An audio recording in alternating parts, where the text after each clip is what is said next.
Добрый день. Меня зовут Клара Федаевна Нигматуллина. Я по специальности врач функциональной диагностики и врач-сомнолог, практикующий в медицинском центре ФД+.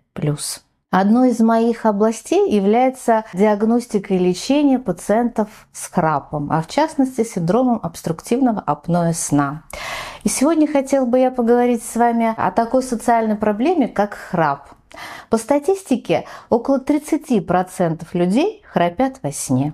И если в семье есть хотя бы один такой человек, то не спит вся семья. И утро в такой семье уже не будет таким добрым и бодрым, а день просто не может быть плодотворным. Но здесь я спешу вас обрадовать. Есть проблема и есть ее решение. Поэтому решение этой проблемы начнем с понимания, откуда взялся храп. Итак, когда человек бодрствует, мышцы глотки, мягкого неба и язычка находятся в тонусе. И благодаря этому просвет дыхательных путей остается свободным. И наше с вами дыхание легким и бесшумным. Когда человек засыпает, картина меняется. Мускулатура расслабляется. И получается, что просвет глотки незначительно сужается и увеличивается подвижность глоточных структур. У большинства людей это не вызывает никаких абсолютно изменений, но у части людей с наступлением сна мускулатура расслабляется и движение воздуха по дыхательным путям изменяется.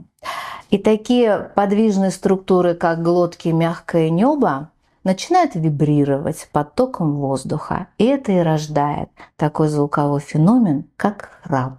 И здесь я хочу сделать акцент, что практически каждый пятый храпящий человек спит с остановками дыхания во сне. Это называется синдром обструктивного апноэ сна. Синдром обструктивного апноэ сна – это серьезное заболевание, которое нарушает качество жизни человека. Нарушается метаболизм, сердечно-сосудистая система страдает, неврологические осложнения, легочные осложнения.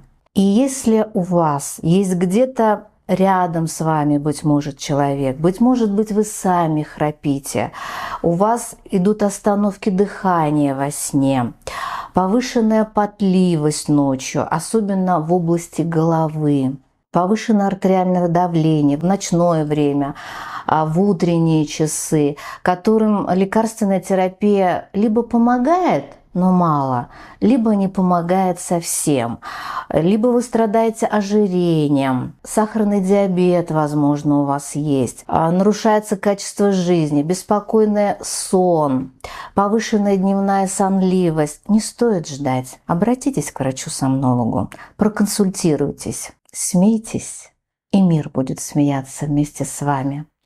Храпите и будете спать в одиночестве. Энтони Берджес.